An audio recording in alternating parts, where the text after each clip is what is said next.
Hi everyone, welcome to DD Economics Tutor. In this video, we are going to learn about the CMA Foundation course in economics. So, first chapter we have started in last video. The continuation of the first video is it. Here, the meaning of microeconomics and the definition and the scope. Then, after that, macroeconomics definition, scope, and what are the significance, and whether economics is a science or art, or it is a normative or positive. These topics we are going to learn in this video. The first one, what is the meaning of microeconomics? So in Greek work, it is a micros, that is means a very small or million part. So only it will be covered the individual part of the firm or business or organization or a individual person.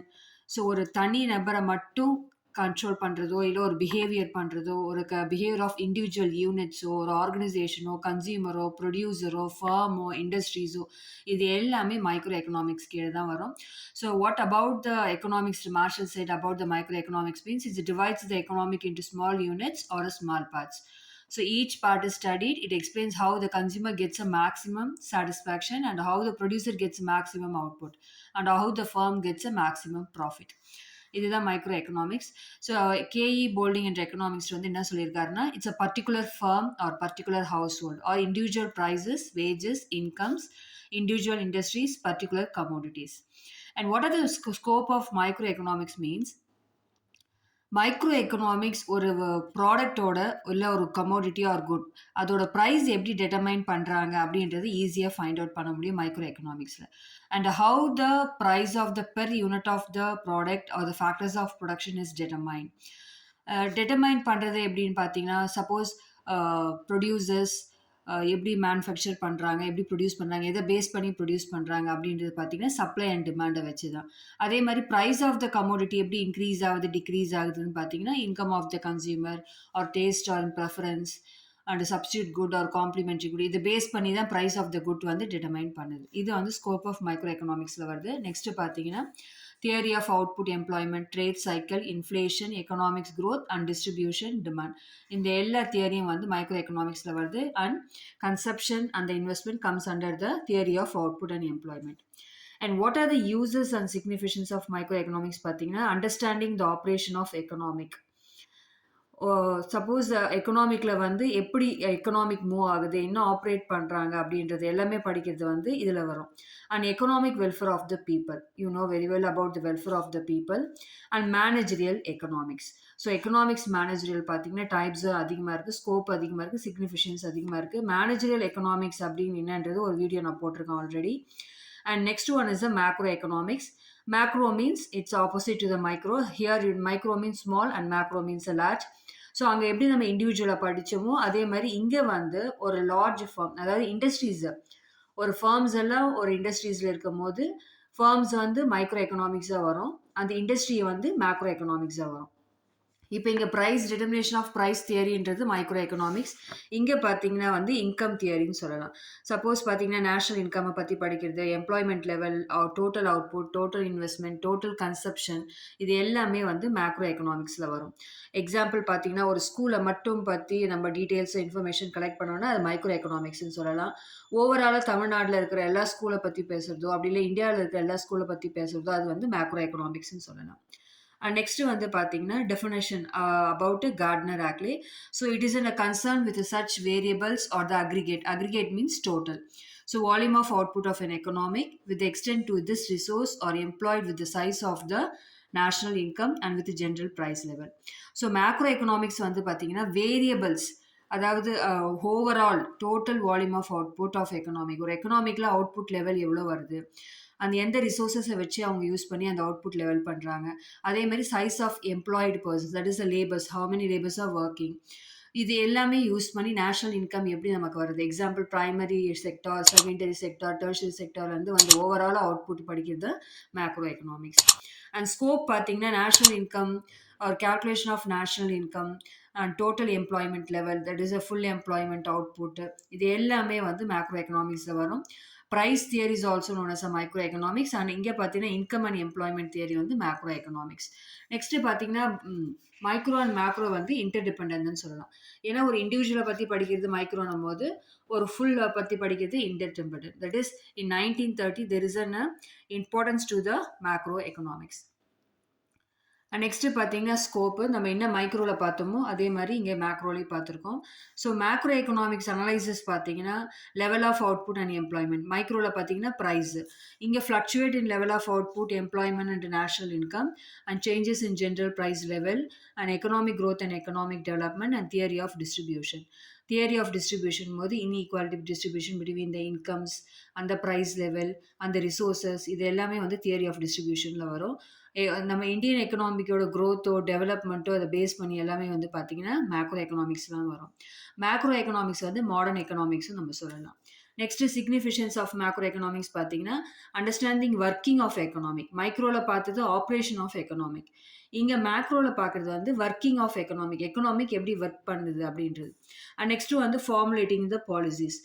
இங்க மைக்ரோல பார்த்தீங்கன்னா, welfare of பீப்பிள்ன்னு பார்த்தோம். இங்க மேக்ரோல பார்த்தீங்கன்னா, எப்படி ஒரு policies வந்து formulate பண்றாங்க. Various policies depending on the welfare of the people. And prepare the economic plans. எல்லா பிளான்ஸும் suppose it is a economic development பிளானா இருக்கட்டும், இல்ல டெவலப்மெண்ட் பிளானா இருக்கட்டும், நான் பிளானா இருக்கட்டும், இது எல்லாமே வந்து மேக்ரோல தான் முடிவெடுப்பாங்க. And take the remedial measures of the trade cycles and the inflation. Suppose economic situation இன்ஃப்ளேஷனா இருந்தாலோ, இல்ல trade cycle and business cycle இது எல்லாரோட ரெமடியல் மெஷர்ஸும் வந்து மேக்ரோ கீழ தான் வரும். நெக்ஸ்ட் எக்கனாமிக்ஸ் வந்து சயின்ஸா, ஆர்ட்டா அப்படின்றத சொல்லியிருக்காங்க. ஸோ சயின்ஸுன்னு பேஸ் பண்ணிங்க பார்த்தீங்கன்னா, எக்கனாமிக்ஸை சயின்ஸும் சொல்லலாம், ஆர்ட்டும் சொல்லலாம். ஏன் அப்படி சொல்லலான்னும் போது, ஒரு systematic body of knowledge based on the economics is a science. ஏன்னா, காசஸும் இருக்கு, எஃபெக்ட்டும் இருக்கு. சப்போஸ் ஒரு ஃபேக்ட் ஏதாவது அப்சர்வ் பண்றோம் அப்படின்னு பார்க்கும்போது, சிஸ்டமேட்டிக் கலெக்ஷனும், classification and analysis of the facts. அப்ப இது 3மே நம்ம ஸ்டாட்ஸ்ல யூஸ் பண்ணி எக்கனாமிக்ஸ்ல யூஸ் பண்றோம். அதனால இத சயின்ஸ்ன்னு சொல்றாங்க. Second point. And third point பார்த்தீங்கன்னா, relevant facts and the formulation laws of the theories, thereby the subjecting in theories to real world observation. So இப்போ ஒரு ஜென்ரலாக ஒரு ஃபேக்டோ ஒரு ஃபார்முலேட்டிங் லாஸ் எக்ஸாம்பிள் லாஸ் பார்த்தீங்கன்னா சப்ளை லா இருக்குது and demand law of demand law of supply இருக்குது. Sales லாஸ்லாம் வந்து நீங்கள் அண்டர் கிராஜுவேட் ஆர் போஸ்ட் கிராஜுவேட்டில் படிப்பீங்க. So theories to the test of the real world observation. Next பார்த்தீங்கன்னா physics, chemistry and botany, economics also satisfy the above 4 characters economics regard as a science. So இது எல்லா கேரக்டர்ஸும் எக்கனாமிக்ஸில் இருக்கிறதுனால economics சயின்ஸ்னு சொல்லியிருக்காங்க. ஏன் அதை ஆர்ட்னு சொல்கிறாங்கன்னு பார்த்தீங்கன்னா, rules for the attainment of the given end. The object of the formulate the rulers, that is the art is to formulate the rules to be used for the formulation of policies. நம்ம என்ன policies நம்ம இங்கே implement பண்ணுறோமோ அதை இங்கே வந்து object பண்ணுறது. எப்படி பண்ணணும், என்ன பண்ணணும், சப்போஸ் இது எப்படி குட் எண்டாக முடியுமா இல்லையா அப்படின்றது எல்லாமே வந்து ஆர்ட் மூலயமா தான் நமக்கு தெரியும். Because it is in a practical knowledge which one artist. Next பார்த்தீங்கன்னா, நம்ம சயின்ஸும் ஆர்ட் டிஃப்ரென்ஸ் பிட்வீன் எக்கனாமிக்ஸ் சொல்லியிருக்காங்க. சயின்ஸ் வந்து தியரட்டிக்கல் சொல்கிறோம். ஆனால் ஆர்ட் வந்து ப்ராக்டிக்கல்னு சொல்கிறோம். So science teachers us to know and art teachers us to do என்னன்னு தெரிஞ்சுக்கிறது சயின்ஸு. அதை செய்து தெரிஞ்சுக்கிறது வந்து art. And economics as a science in methodology and art in its application. Economics is both science and art. So science economics என்றது science as well as the art. Next வந்து பார்த்தீங்கன்னா economics வந்து positive சயின்ஸா normative சயின்ஸா அப்படின்றது ஒரு topic. So first நம்ம positive economics and normative எக்கனாமிக்ஸ்னா என்னன்னு பார்க்கலாம். So இது வந்து பாசிட்டிவ் எக்கனாமிக்ஸ் பார்த்தீங்கன்னா it's a focus on the data and facts. Suppose எப்படியுமே சப்போஸ் பர்சனல் பெர்ஸ்பெக்டிவ் இப்படி இருந்திருக்கலாம் அப்படி இருந்திருக்கலாம் மேபி மே நாட் அப்படின்றது எதுவும் இல்லாமல் focus on data and facts. என்ன டேட்டா கலெக்ஷன் ஆயிருக்கோ informations details based on that only the positive economics will work and what is but not ought to be. So that is it explains about the things as they are. என்ன இருக்குதோ அதை மட்டும்தான் explain பண்ணும் positive economics. It does not deal with the value and judgments. And according to Neil Robbins, economics is a positive science சொல்லியிருக்காங்க. And normative science பார்த்தீங்கன்னா இது ஃபேக்ட்ஸாலேயோ டேட்டாவாலேயோ டீட்டெயில்ஸாலேயோ இன்ஃபர்மேஷனாலும் இல்லாமல் ஒரு பர்சனல் பெர்ஸ்பெக்டிவால் பண்ணுறது தான் normative economics. Suppose what should be என்ன பண்ணணும் அப்படின்றது தான். It does relates to the value judgements. So here it's give importance to the value judgements not based on the data or facts. So it deals with the good or bad or right or wrong. And according to Alfred Marshall, இங்கே Niall Robbins சொல்லியிருப்பாங்க, இங்கே Alfred Marsh சொல்லியிருக்காரு, economics is a normative science. So it's both a positive as well as a normative science. இன்னும் ஒரு good example சொல்லணும்னு பார்த்தீங்கன்னா Positive signs, the government funded healthcare surges the public expenditure. அதே statement நம்ம எப்படி normative science சொல்லணும்னா the government should make available fundamental healthcare to every citizens. இங்கே should be அப்படின்றது தான் நார்மட்டிவ் சயின்ஸ். நெக்ஸ்ட் பார்த்தீங்கன்னா deductive method and inductive method in economics. So deductive method என்னும்போது as a static analysis, that is a constant. And inductive method is a dynamic, it will be change. So static analysis என்னும்போது it is a constant, and inductive method it is more dynamic. So what is a deductive method means? It's also called a prior method, abstract the method and analytical method. In this method, the laws or theories are prepared on the basis of the fundamental assumptions. Some assumptions are there for the deductive method. And the assumption based பண்ணி தான் லாஸோ தியரிஸோ இல்லை fundamental rights and ரூல்ஸோ எல்லாமே prepare பண்ணுவாங்க. So detective மெத்தட்ன்றது constant method. And in this method, the logic proceeds from the general to the particulars. For example, law of diminishing marginal utility, law of equimarginal utility, law of consumer surplus. Law of diminishing marginal utility மீது நம்மளோட தேவைகள் அதிகமாக நம்ம satisfaction குறைஞ்சிட்டே வரும் அப்படின்றது தான் இந்த லா வந்து இருக்குது. இதை பேஸ் பண்ணி நான் வந்து வீடியோஸ் போட்டிருக்கேன். ஸோ இதெல்லாம் வந்து டிடெக்டிவ் மெத்தட், அதாவது கான்ஸ்டண்ட்டாக இருக்கும், இது எப்பவுமே மாறாது. So classical economics follow the detective method. And inductive method பார்த்தீங்கன்னா it's historical method or statistical method. So in this method, laws or theories are prepared on the basis of the facts or the statistical data.